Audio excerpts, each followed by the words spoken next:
वही प्रज्ञा के पार को प्राप्त है, वही भगवान है, वही आगम के पार को प्राप्त है या सात समुद्र का अंतिम तट है, और वही गुण रूपी रत्नीय आभूषण जिसके इस तरह से प्रशंसनीय है।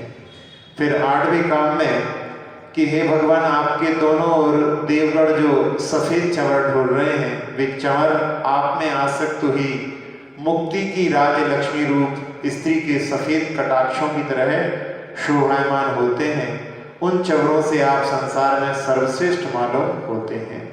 फिर इसके बाद में 9वें काव्य में कि जो 3 सफेद छत्र, चंवर, अशोक वृक्ष, आभा मंडल, भाषा, पुष्प वृष्टि, सिंहासन और दुंदुभी, इन 8 प्रातियों के द्वारा जो शोभायमान है, जो आश्चर्य से युक्त हैं, और जो सुर मनुष्य सभा जो कि कमल की तरह है उसके लिए सूर्य के समान है, और जिन्होंने सारे जगत के जितने भी जो पालक हैं उनके मुक्टों को अपना पाद पीठ बना लिया है, ऐसे जिनेंद्र भगवान हम सबकी रक्षा करें। आज 10वें काव्य को प्रारंभ करते हैं, जिसमें भी श्रद्धरा छंद है। नृत्यत स्वरदंति दंताम, नृत्यत स्वरदंति दंताम, बुरु हवन नटन, नाग नारी निकायः, सद्यस्त्रैलोक्य यात्रोत, सबकर निनदा, तोद्यमाद्यन्निलिम्पः, तोद्यमाद्यन्निलिम्पः, हस्ताम्भोजात लीला, विनिहित सुमनोद, ताम रम्यामरस्त्री, काम्यः कल्याण पूजा, विदिषु विजयते देव देवागमस्ते, नत्यत् स्वरदंति दंताम, बुरुहवन नटन, नाग नारी निकायः, सद्यस्त्रैलोक्य यात्रोत, सबकर निंदा, तोद्यमाद्यन्निलिम्पः, हस्ताम्भोजात लीला, विनिहित सुमनोद, ताम रम्यामरस्त्री, काम्यः कल्याण पूजा, विदिषु विजयते देव देवागमस्ते, नत्यत् स्वरदंति दंताम, बुरुहवन नटन नाग नारी निकायः, सद्यस्त्रैलोक्य यात्रोत, सबकर निंदा, तोद्यमाद्यन्निलिम्पः, हस्ताम्भोजात लीला, विनिहित सुमनो, ताम रम्यामरस्त्री, काम्यः कल्याण पूजा, विदिषु विजयते देव देवागमस्ते, नत्यत् स्वरदंति दंताम, बुरुहवन नटन नाग नारी निकायः, सद्यस्त्रैलोक्य यात्रोत, सबकर निंदा, तोद्यमाद्यन्निलिम्पः, हस्ताम्भोजात लीला, विनिहित सुमनो, ताम रम्यामरस्त्री, काम्यः कल्याण पूजा, विदिषु विजयते देव देवागमस्ते। पढ़िए।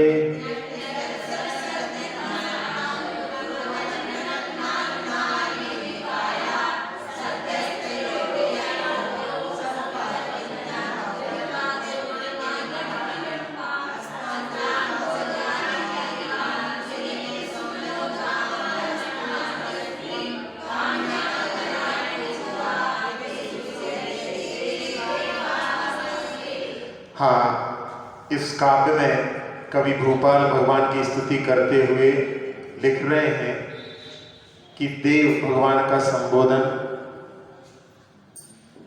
ते कल्याण पूजा विधिषु, आपकी जो पंच कल्याण की जो पूजा होती है उसकी विधि में नृत्य स्वरदंती, नृत्य करता हुआ, स्वरदंती यानी दंती शब्द जो है वो हाथी के लिए होता है, दंतो विद्यते यस सा दंती, जिसके दांत रहते हैं बाहर दिखाई देते हैं, वो दंती हाथी का एक नाम है। तो नृत्य करता हुआ स्वरदंती, दंत अम्बरूह वन, उसके जो दांतों के ऊपर वन रहता है, कमल वन, और नटन नाक नारी निकाय, उस पर जो है अप्सराएं नृत्य करती है। सद्य यानी शीघ्र ही त्रैलोक यात्रोत्सव कर निंदा, जिसमें त्रिभुवन में यात्रा के उत्सव को करने वाली, निंदा तोद्य मध्यन्न लिप्पा, जिसमें ध्वनि हो रही है जिनके ऐसे बाजों से हर्षित होकर के देव जिसमें है ऐसा, और हस्तांगो जात लीला विनिहित सुमनोद्दाम रम्या मरस्त्री, तो हाथ में हस्त अंबुज यानी हाथ कमल में जो लीला क्रीड़ा पूर्वक जिन्होंने फूलों की मालाओं को, सुमनोद्दाम, सुमन यानी फूल होते हैं, दाम यानी माला होती है, उसको जो उन्होंने रमणीय देवियों के द्वारा जो सुंदर हाथ में माला लेकर के और क्रीड़ा करते हुए देवागमः विजयते, वो भगवान आपके पंच कल्याणक में जो देवों का आगमन होता है वो जयवंत है और वो सर्वोत्कृष्ट है। तो इस प्रकार से यहाँ भगवान के जो पंच कल्याणक में देवों का आगमन होता है उसका वर्णन यहाँ पर किया गया है। जो प्रतिमा है उसमें पांचों कल्याणक स्थापित किए हुए हैं, तो वहां पर उनके सारे कल्याणकों को आप लोग याद करके अर्घ्य चढ़ाते हैं। तो उस समय का जो है दृश्य यहाँ पर कि पांचों कल्याणकों की पूजा के कार्य में जब नृत्य करते हुए ऐरावत हाथी के दांतों पर जो कमलवन स्थित है उसमें देवांगनाओं का समूह नृत्य करता है, और वहां पर त्रिभुवन में यात्रा के उत्सव को करने वाली है ध्वनि, जिसकी ऐसे बाजों से हर्षित हो रहे हैं देव, यानी वहां पर बाजे बजाते हुए वो लोग सब आते हैं। तो उस समय में और जो देवियां रहती हैं वो अपने हस्त कमलों के द्वारा क्रीड़ा पूर्वक धारण की हुई फूलों की मालाओं से रमणीय देवियों के द्वारा सुंदर है, ऐसा जो देवों का आगमन है वो जयवंत है, सर्वोत्कृष्ट है। तो यहाँ दंत के बारे में, दांती के बारे में अपन ने समझ लिया कि जिसके दांत होते हैं उसका एक नाम गज भी होता है। गज के लिए कहते हैं माद्यति गजति इति गजः, यानी जो मस्त रहता है, मद में चूर रहता है वो गज कहलाता है। इसी प्रकार से एक नाम भक्तामर में इभ आता है, तो एति गच्छति शत्रु सम्मुखम इति इभ, यानी शत्रु के सामने भी जाने में उसको भय नहीं होता, इसलिए उसका नाम इभ होता है। तो ऐसे जो ऐरावत हाथी है वो 1 लाख योजन का होता है, और सौधर्म और ऐशान दोनों के ऐरावत हाथी होते हैं, एक का नहीं, दोनों के अलग अलग हाथी होते हैं। और ये जो आभियोग के दास समाना वाहनादि कर्मणि प्रवृत्ता, वो आभियोग जाति के देव इस प्रकार से विक्रिया से रूप बनाते हैं। तो उसमें उसके कितने मुख होते हैं? 32 मुख होते हैं एक एक हाथी के, और एक एक मुख पर 4-4 दांत होते हैं, और उन दांतों के ऊपर निर्मल जल का सरोवर कमल बन के खंड से युक्त रहता है, और उसमें 32 महापद्म एक एक योजन वाले इतने बड़े बड़े कमल होते हैं, और एक एक महापद्म पर नाट्यशाला जिसमें 32 अप्सराएं नृत्य करती हैं। तो ऐसे कुल जो है दोनों को मिलाकर के अपन देखेंगे तो 128 एक के, 128 से 256 दांत हो गए। फिर कुल कमल जो है इनमें एक एक कमल पर 32 पत्र होते हैं, तो उन पत्रों की जो संख्या मिलाकर के यहाँ पर कुल कमल जो है 2,62,144, और उस पर 32 अप्सराएं नृत्य करती हैं, तो वो 83,88,608 इतनी अप्सराएं वहाँ पर नृत्य करती हैं। तो ये जो देव रहते हैं उनमें एक भेद अपन लोगों ने पढ़ा था, अनीक। तो अनीक यानी होता है सेना, और सेना में वहां पर 7 अंग होते हैं उसके। तो वृषभ यानी बैल होते हैं, रथ होते हैं, अश्व होते हैं, गज होते हैं, और एक होती है नृत्यकारिणी। तो यही जो सेना में जो अंग है वही देवांगनाएं नृत्यकारिणी। और गंधर्व देव जो होते हैं वो गायन करते हैं, और इसके साथ में सेवक। इस प्रकार से कि सप्त सेना में ये सारी व्यवस्था रहती है। तो ऐसा जो वहाँ पर जब भगवान के 5 कल्याणकों में वो जब आते हैं तो पहले नगरी की परिक्रमा करते हैं। परिक्रमा करने के बाद में बड़े ही गाजे बाजे के साथ में, क्योंकि उनके साथ में ये नृत्यकारिणी आदि सभी रहती हैं, तो वहाँ पर वाद्यों के साथ में उनका आगमन होता है, और देवांगनाएं नृत्य करती हुई हाथों में मालाएं लेकर के, और वो दृश्य बड़ा ही मनोरम।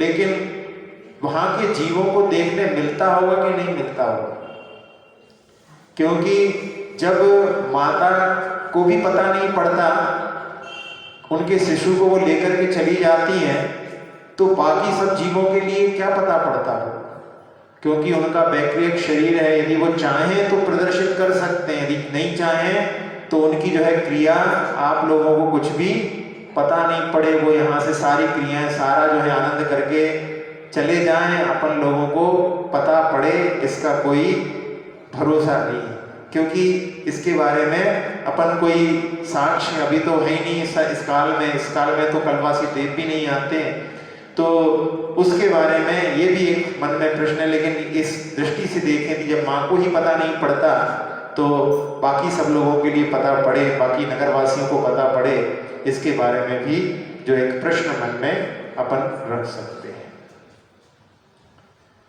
स्तोत्र ये निराला, जिन दर्श महिमा वाला, आओ पढ़े सब मिलकर, जिन गुण की है ये माला, कल्याण को मैं जिनवर, जयवंत देव आगम, सुर गज के दंत वन में, सुरबाल नृत्य संगम, वाद्यों के साथ यात्रा, सजी देवी हाथों माला, आओ पढ़े सब मिलकर, जिन गुण की है ये माला, स्तोत्र ये निराला।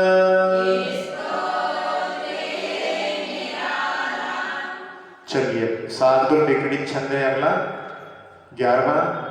चक्षुष्मान है मेव देव भुवने,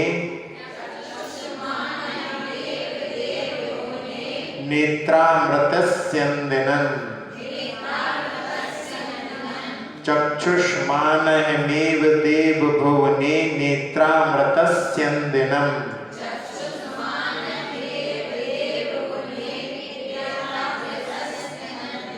तद वक्तेन्द्र मति प्रसाद शुभ गईस,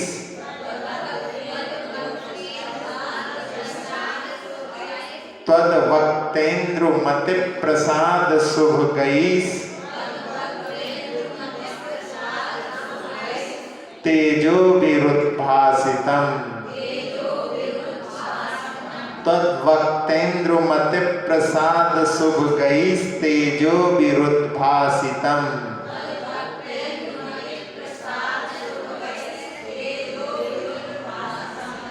एना लोकयता मया नतिचिराज एना लोकयता मया नतिचिराज चक्षुः कृतार्थी कृतम् एना लोकयता मया नतिचिराज चक्षुः कृतार्थी कृतम्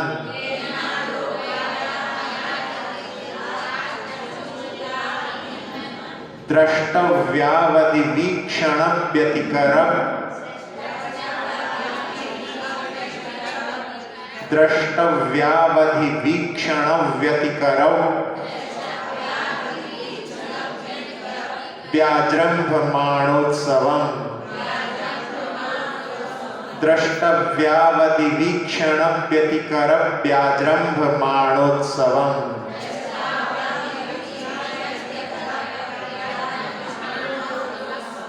चक्षुष्मानहमेव देव भुवने नेत्रामृतस्यन्दिनम्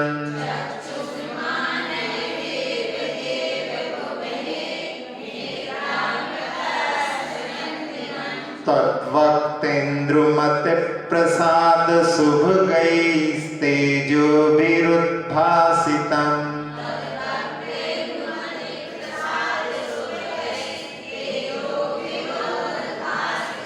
एनालोकयता मया नतिचिराज चक्षुः कृतार्थी कृतम्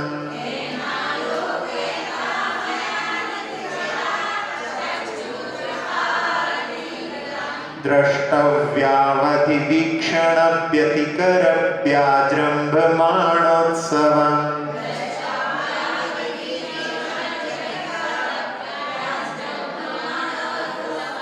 चक्षुष्मानहमेव देव भुवने नेत्रामृतस्यन्दिनम्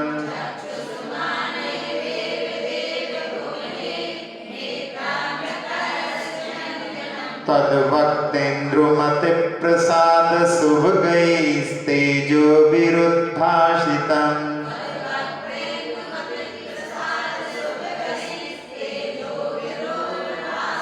ऐनालोकयता मया नतिचिराज चक्षुः कृतार्थी कृतम्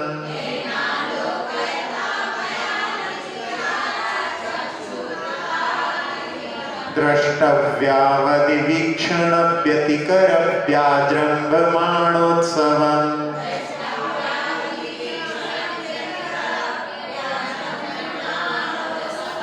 पढ़िए।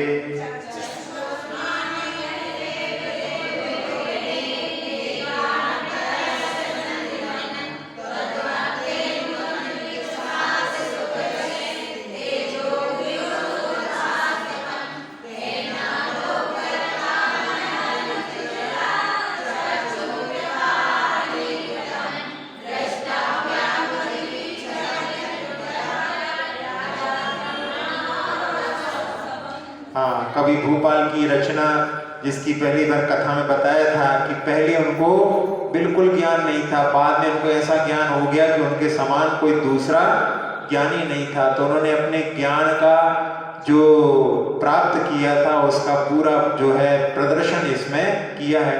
कितना सारे शब्दों को उन्होंने बड़े बड़े समास के साथ में यहाँ पर रखा है।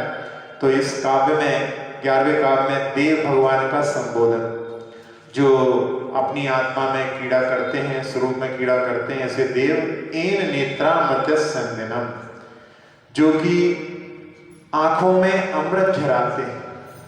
भगवान को दर्शन करने से चंद्रमा के समान है, चंद्रमा जैसे चांदनी झरती है वैसे ही भगवान के दर्शन करने से भक्त के लिए उनसे अमृत की प्राप्ति होती है।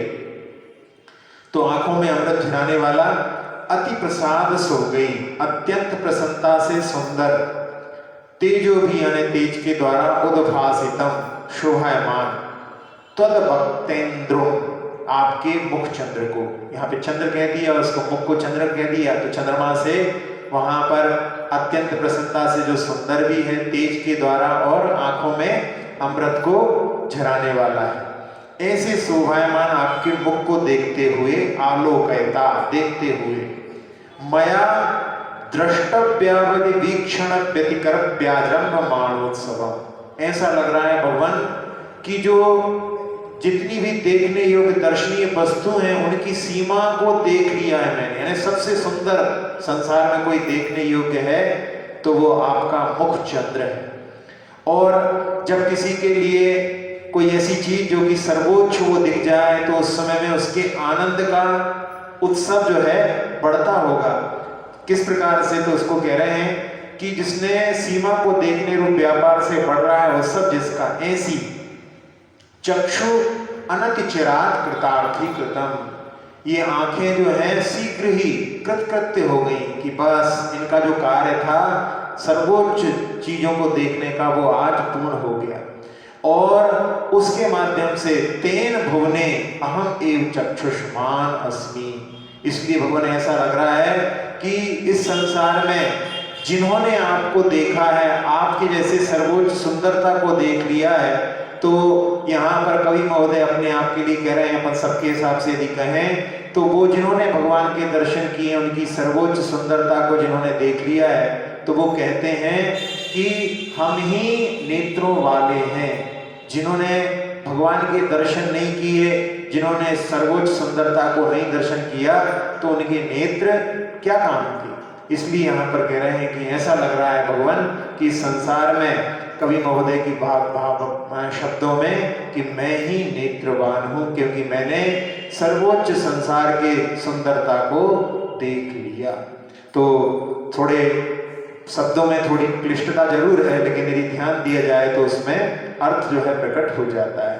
तो देव भगवान का संबोधन, और वो चंद्रमा के समान है क्योंकि उनका मुख को चंद्रमा कहा है, और उससे नेत्रामृतस्य दिनम, जो अमृत को बरसाने वाले हैं, और साथ ही साथ में जो अत्यंत सुंदर रूप हैं, तेज से भरे हुए हैं, ऐसे भगवान के मुख को आलोकयता जो देखता है उसके लिए मया, मेरे द्वारा ऐसा लग रहा है कि मैंने द्रष्टव्य अवधि जो देखने योग्य होती है उसकी अवधि यानी सीमा को देख लिया है, और उसके कारण में जो आनंद का उत्सव बढ़ रहा है, तो उस समय में ऐसा लग रहा है कि मैंने अपनी आंखों को कृतकृत्य कर लिया। चक्षु अनतिचिरात कृतार्थी कृतम, मेरे नेत्र कृतकृत्य हो गए, यानी देखने योग्य जो कार्य था संसार का सर्वोच्च वो मैंने देख लिया, मेरी आंखें कृतकृत्य हो गई। और उसके कारण में तेन, इसलिए चक्षुष्मान अहम एव अस्मि, हे भुवने यानी इस लोक में हे देव मैं ही नेत्र वाला हूँ। इस प्रकार से यहाँ भगवान के दर्शन करते करते किस प्रकार के भक्ति के भाव एक भक्त अपने मन में ला सकता है, इस स्तोत्र के माध्यम से हम समझ सकते हैं। जब जो गोमटेश्वर की प्रतिमा है उसके दर्शन करने के लिए लोग जाते हैं, चित्र में जरूर देख लेते हैं, लेकिन जब साक्षात जब वहां पर भगवान के दर्शन करते हैं तो उस समय में जो आनंद की अनुभूति होती है वो शब्दों में व्यक्त नहीं की जा सकती। जहां कहीं से भी देखो भगवान का एक एक अंग जो है वो इतनी शांति और वीतरागता को प्रदर्शित करने वाला है कि जो भी उसको देखता है वो देखता ही रह जाता है। एक बार हमने पहले सुनाया था कि गोपाल दास बरैया जी अपनी पत्नी के साथ में वहां गए थे, और उनकी पत्नी बड़ी थोड़ा क्रूर स्वभाव की थी। उनके साथ में जैसा कहा जाता है कि एक बार वो ठंड के समय में गए तो उन्होंने जो है पानी ही उनके ऊपर डाल दिया, तो उस समय में उन्होंने अपने आप को समझाया कि जो अभी तक गरजती थी आज बरस गई। ऐसी जो है स्वभाव की पत्नी उनको मिली थी, और उसमें भी वो सकारात्मक सोच के थे। वो कहते थे कि अच्छा है यदि राग वाली पत्नी मिलती तो उसके राग में मैं अपना जीवन बर्बाद कर देता, अच्छा रहा इस बहाने से कम वीतरागता से राग हो गया। वो ऐसी दृष्टि रखने वाले थे। तो उनको साथ में लेकर के जब वो वहां पर गए तो दर्शन करने के बाद में, बाहुबली भगवान के दर्शन करने के बाद में वो जो है बिल्कुल साष्टांग हो गई और बहुत देर तक वो उठी नहीं।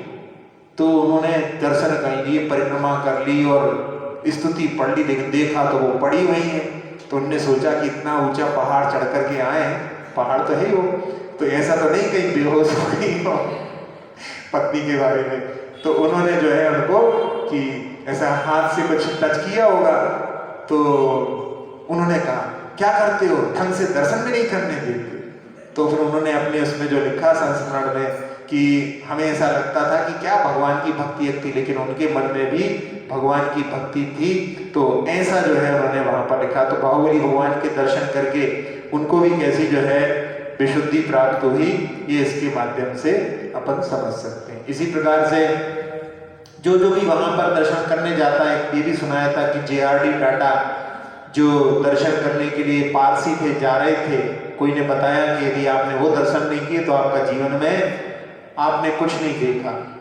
तो वो गए वहां पर, लोगों ने मना किया है क्या वहां पर जो है न्यूड स्टेच्यू है, नेकेड स्टेच्यू है, उसमें क्या देखेंगे आप। तो उन्होंने फिर भी जो है वहां पर सबने कह दिया, तो कुछ लोगों की बातों को सुन करके उन्होंने कहा कि रुकना ठीक नहीं, चलना चाहिए। और जब जाकर के उन्होंने बाहुबली भगवान के दर्शन किए तो उनका सिर झुक गया अपने आप। कि मुझे मालूम नहीं कैसे मेरा सिर झुक गया। जो कभी भी जो है प्रतिमाओं को नमन नहीं करते, प्रतिमाओं को मानते नहीं है, वो भी वहां पर जाने के बाद में नतमस्तक हो जाते हैं। ऐसे ही कई जो है से प्रतिमाएं हैं। वैसे गोमटेश्वर बाहुबली भगवान की तो विशिष्ट है ही। बड़े बाबा की प्रतिमा के भी दर्शन जब कोई पहली बार करता है, तब उस समय में भी उसके लिए बड़े ही एक अलौकिक आनंद की अनुभूति होती है। इसी प्रकार से एक प्रतिमा जो महुआ पारसनाथ में गुजरात में है, वो विघ्नहर पार्श्वनाथ भगवान की काले पाषाण की प्रतिमा है। वो भी इतनी आकर्षक है कि उसको भी देख करके लोग एकदम, जिन्होंने पहली बार दर्शन किए हैं, उनकी ऐसी अनुभूति है। इसी प्रकार से एक खड़गासन में हरे कलर की बाबा नगर में, जो महाराष्ट्र और कर्नाटक की बॉर्डर पर है, वहां पर ऐसी चमत्कारी की अभी भी जो उनकी तेज जो है आंखों में झलकता है। ऐसे जो है पार्श्वनाथ भगवान की प्रतिमा के बारे में ऐसे बहुत सारे जिनबिंब हैं, जिनके प्रति लोगों को जब दर्शन करते हैं तो ऐसा लगता है कि सर्वोच्च जो सुंदरता के दर्शन आज हमने कर लिए हैं, ऐसे ही भाव इसमें दिए गए हैं। और क्या कहा जाए, आचार्य श्री के दर्शन करके भी बहुत सारे लोगों को ऐसी अनुभूति होती है। एक राम मूर्ति त्रिपाठी हैं, जिन्होंने मुखमाटी की जो संपादन किया है। तो उसमें जो मुखमाटी की समीक्षाओं का संपादन जिन्होंने किया है, मुनि श्री अभय सागर जी महाराज के निर्देशन में बहुत सारी जो है समीक्षाएं आई थी, उसका संपादन उन्होंने किया है। वो अपने उसमें संपादन में लिखते हैं वो भी कि आचार्य श्री की देह से ऐसी कांति फूटती है जो अन्यत्र दृष्टिगोचर नहीं होती। यानी उन्होंने आज तक ऐसा व्यक्तित्व नहीं देखा जिसके शरीर से ऐसी आभा निकलती है। और उनके सानिध्य में एक अभूतपूर्व शांति का अनुभव होता है। उतनी देर के लिए चेतना पर छाई हुई तमाम विकृतियां तिरोहित हो जाती हैं, यानी छुप जाती हैं, और अपूर्व आनंद अनुभव होता है। उनका शिशु भाव दर्शनीय है। जैसे मुनिराज के लिए यथाजात कहा जाता है, यानी अभी भी सद्य उत्पन्न हुए हैं इस प्रकार से, तो उनका शिशु भाव दर्शनीय है। संसार के सांसारिक हवा पानी का उन पर कोई प्रभाव नहीं। त्याग की तो वहां पराकाष्ठा है। दोनों रसना और काम इंद्रिय, उत्तेजक और उद्दीपक परिवेश का उन पर वैसे ही कोई प्रभाव नहीं है जैसे कमल पत्र पर जल का। तो ऐसे भाव आचार्य श्री के दर्शन करके भी जो जाति से जैन नहीं है, ब्राह्मण है, लेकिन उनके लिए भी ऐसे भाव होते हैं। इसी प्रकार के भाव को यहाँ कवि महोदय ने भी तिरोहित किया, मतलब इसमें किया है इसमें कि हे भगवान, जब हम आपके मुख चंद्र को देखते हैं जो कि आंखों में अमृत की बरसात करने वाला है, तेज से भरा हुआ है और अत्यंत प्रसन्नता से सुंदर तेज के द्वारा शोभायमान है, जब हम देखते हैं और उस समय में ऐसा लगता है कि मैंने दर्शनीय वस्तुओं की सीमा को देख लिया है और उसके कारण मैं आंखों को शीघ्र ही कृतकृत्य कर लिया है, दर्शनीय वस्तुओं की सीमा को देखने रूप व्यापार से बढ़ रहा है, और सब जिनका ऐसी आंखों को हमने कृतकृत कर लिया ने अब सीमा को प्राप्त कर लिया है।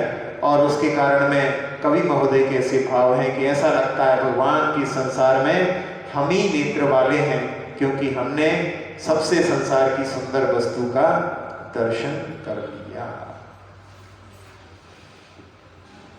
अमृत की करता वर्षा,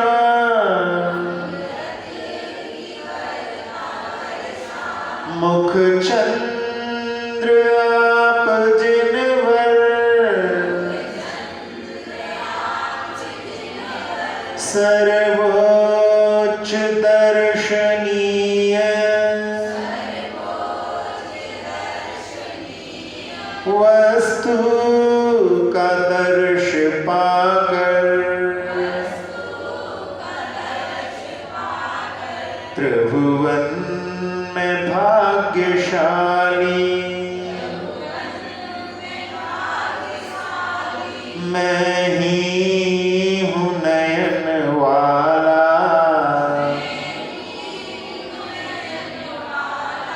आओ पढ़े सब मिलकर,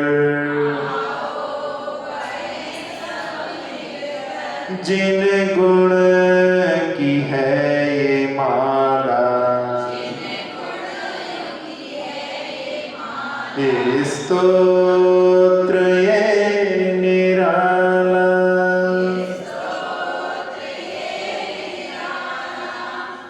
चलिए 12वें काव्य जो वसंत का चंद्र है, कंतोः सकांतमपि मल्लमवैति कश्चिन,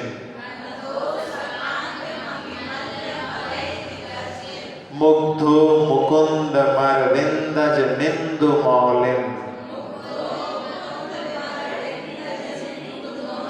मोघी कृतत्रिदशयोषित पांग पातस,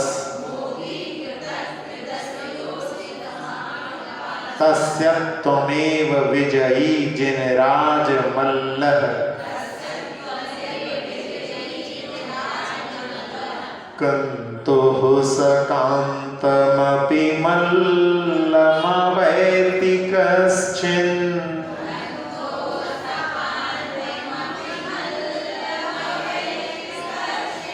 मुग्धो मुकुंदमरविंदजमिन्दुमौलिम्,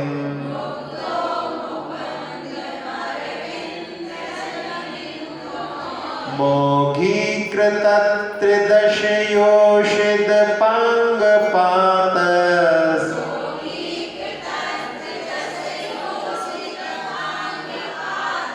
तस्य त्वमेव विजयी जिनराज मल्लः,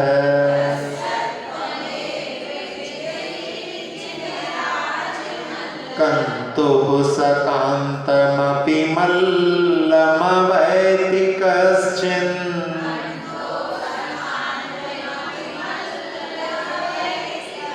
मुग्धो मुकुंदमरविंदजमिन्दुमौलिम्,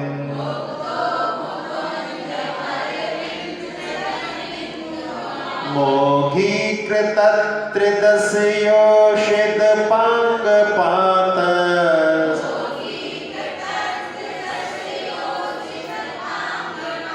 तस्य त्वमेव विजयी जिनराज मल्लः,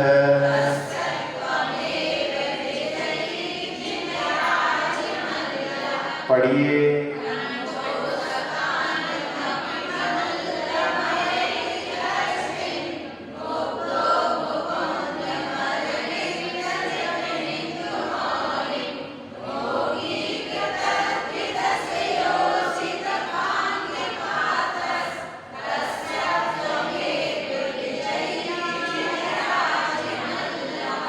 हाँ, जिनराज भगवान का संबोधन है। जिनेन्द्र कश्चित मुग्ध, जो मुग्ध है यानी बावला है, समझता नहीं है। कंतो मुकुंदम अरविंदजम इंदुमौलिम सकांतम अपि। कंतो यानी कामदेव के विषय में, मुकुंदम ये नारायण का नाम है, फिर अरविंदजम कमल से उत्पन्न होने वाले ब्रह्मा का नाम है, इंदुमौलिम ये रुद्र का नाम है, सकांतम अपि मल्लम अवैति ये सब जो है स्त्रियों से सहित हैं, फिर भी उनको जो बावला है वो उनको मल्ल मानता है। किंतु मोघीकृत त्रिदशयोषित पांगपातस, जिन्होंने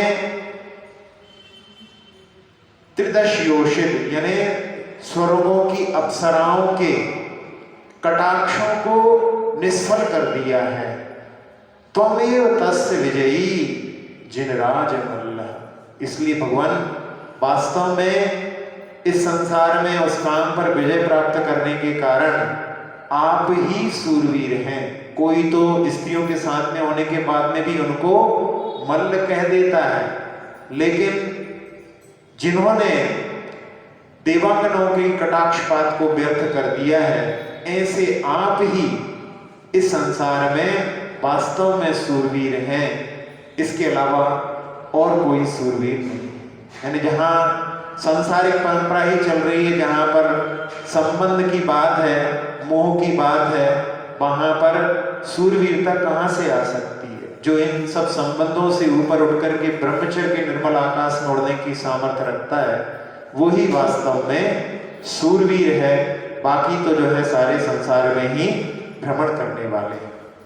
तो यहाँ जो ब्रह्मचर्य व्रत होता है उसके पालन के लिए 5 भावनाओं के जो उसकी दृढ़ता के लिए 7वें अध्याय में दी गई है कि जहां पर एक एक इंद्रिय के बारे में, मन के बारे में कैसे नियंत्रण आवश्यक है, उसमें पहला दिया हुआ है जिसमें स्पर्शन इंद्रिय और घ्राण इंद्रिय पर वो है स्व शरीर संस्कार त्याग। क्योंकि अपने शरीर को जो हम संस्कारित करते हैं, सजाते हैं, उसमें दोनों, एक तो जो है स्पर्शन इंद्रिय भी हो जाती है और दूसरी उसमें सुगंधित द्रव्यों का प्रयोग होता है, इसलिए उसमें वो भी सम्मिलित हो जाती है। तो इसके माध्यम से ऐसी वेशभूषा हो जिसके माध्यम से हम दूसरों के लिए उत्तेजित ना करें। एक अमेरिका का केस ब्रह्मचर्य धर्म के बारे में जब बताया था कि अमेरिका में एक जज की लड़की ने किसी लड़के के ऊपर, इसने हमारे साथ में बदतमीजी की है, और उस व्यक्ति को जब कोर्ट में बुलाया गया तो उसको दिखाया कि आपने इनके साथ में दुर्व्यवहार किया है, तो उसने कह दिया कि मैंने इनको देखा ही नहीं है। बहुत बार कहने के बाद में भी जब वो बात वहां पर नहीं बन रही थी तो जज ने कहा कि आप उस दिन जिस वेशभूषा में थी उसी वेशभूषा में आइए। और जब वो उस वेशभूषा में पहुंची तो उस समय में उस जज का स्टेटमेंट था, यदि एकांत में यदि आप मुझे भी मिल गए होते तो मैं भी आपके साथ में दुर्व्यवहार किए बिना नहीं रहता। तो वस्त्रों का जो है प्रभाव, अपने को सजाने का प्रभाव कैसा पड़ता है, ये अपन इस केस के माध्यम से समझ सकते हैं। दूसरा एक और उदाहरण भी दिया था कि एक जो गर्भवती महिला थी टी शर्ट पहन करके और एक लिफ्ट में चढ़ती है। लिफ्ट में चढ़ने पर वहां पर ऑलरेडी कोई व्यक्ति खड़ा हुआ था, और जैसे ही वो चढ़ती है तो उसमें वो व्यक्ति चिल्लाता है बॉय। वो सोचती कि इसने मुझे क्यों बॉय बोला। फिर वो घर चली जाती है। अपने घर में जाने के बाद में अपने पति से कहती है कि क्या मैं बॉय जैसी लगती हूँ, जो अभी लिफ्ट में एक व्यक्ति ने मुझसे ऐसा बोला।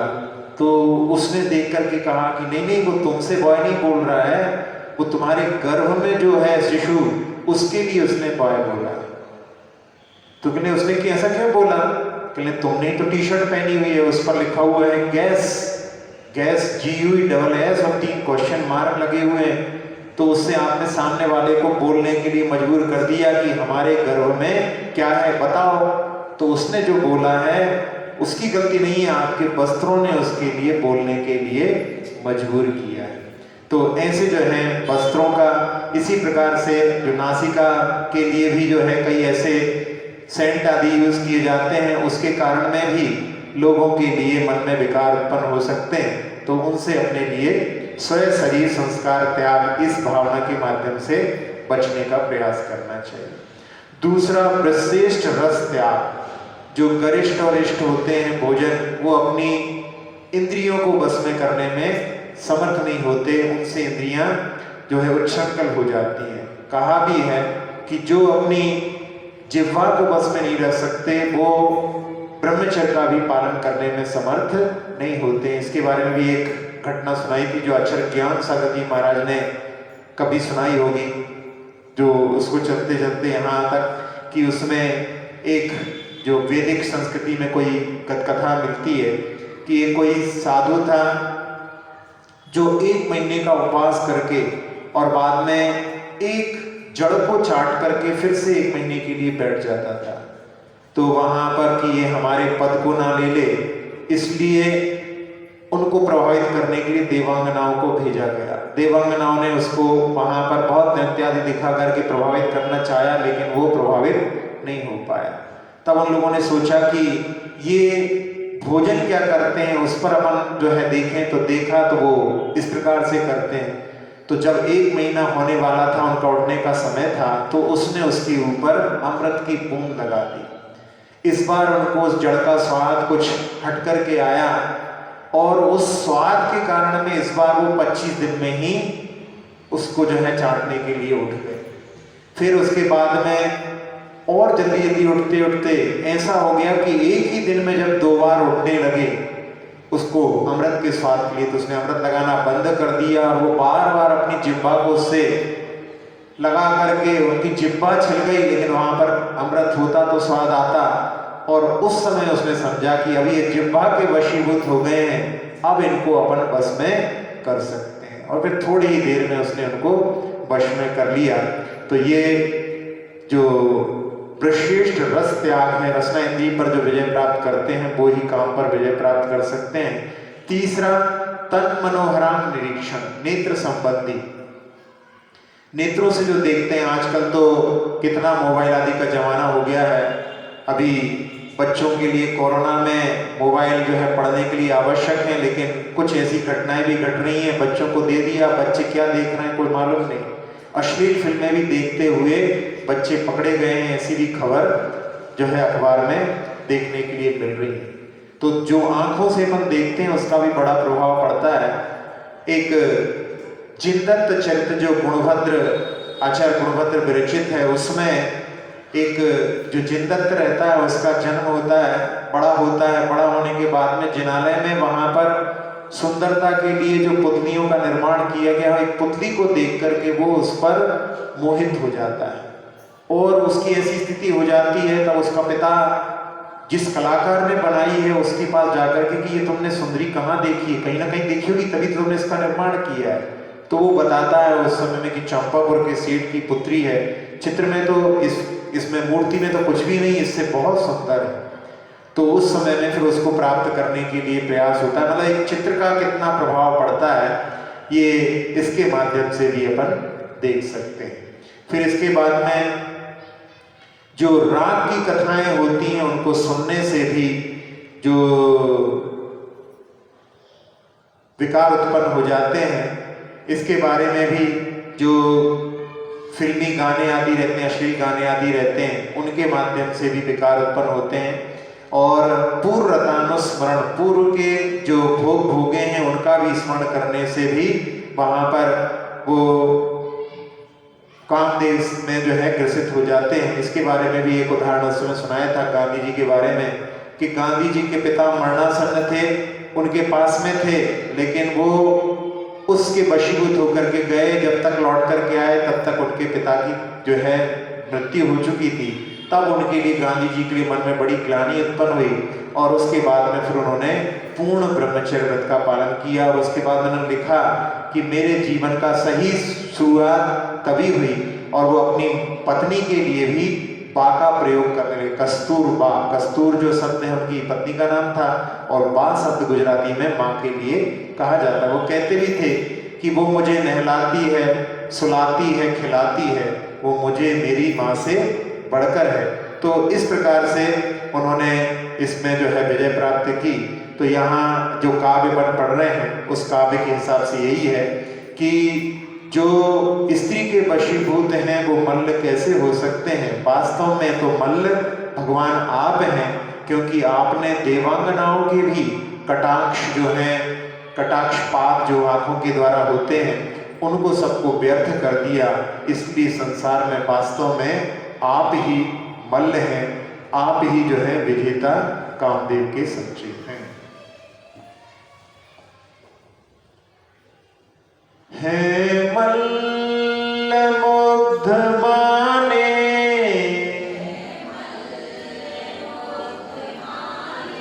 युत कामिनी हरिहर, द्रगपाण अप्सरा के,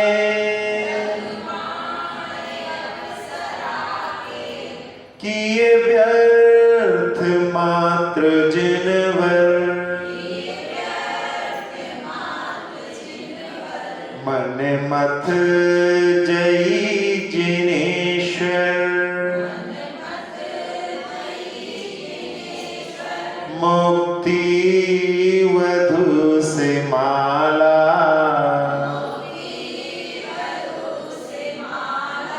आओ पढ़े सब मिलकर, जिन गुण की है ये माला,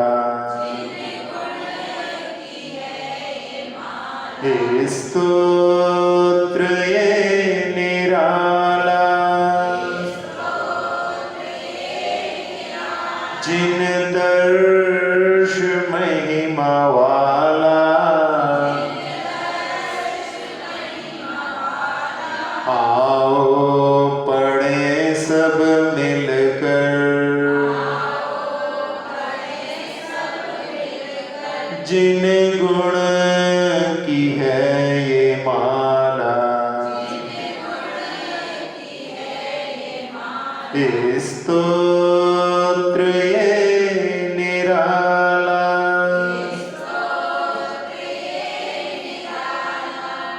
चलिए फिर से रिवाइज कर लेते हैं। नृत्यस्वर दंति दंताम बुरुहवन नटन नाक नारी निकाय,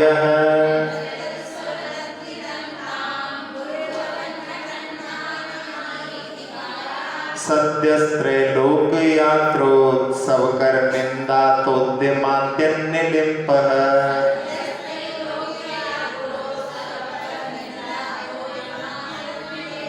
हस्ताम्बोजात लीला विनिहित सुमनोत्ताम रम्यामर स्त्री,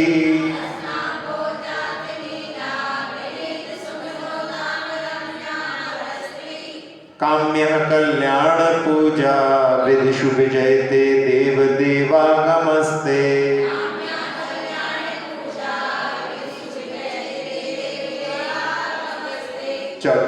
चक्षुष्मानहमेव देव भुवने नेत्रामृतस्यन्दिनम्,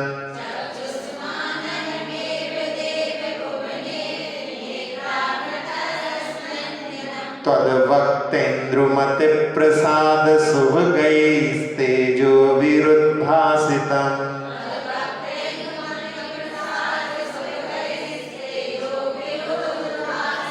एनालोकयता मया नतिचिरा चक्षुः कृतार्थी कृतम्,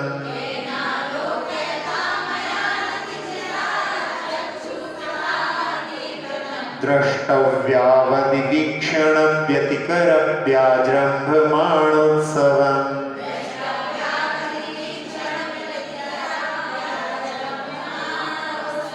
कन्तुः सकान्तमपि मल्लमवैति कश्चिन्,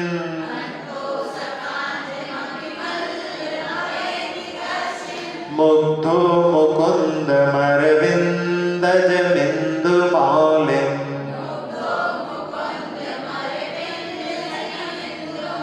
मोघी कृतत्रिदशयोषिद पांग पात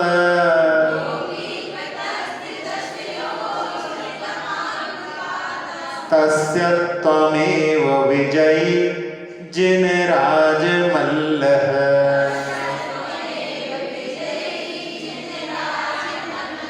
अक्षर पद मात्रा से दूषित वचन अगर ममहीन रहे,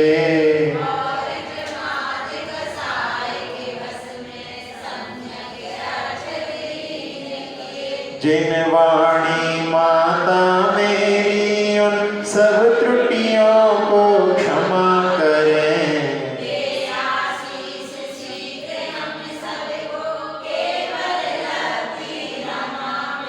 प्राप्त हमें हो बोधि समाधि परिणामों की शुद्धि हो।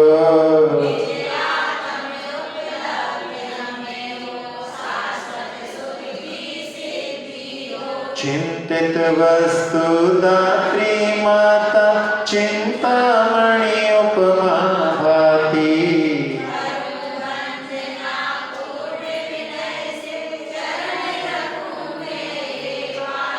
कर जिन वाणी स्तुति तन की ममता टाल।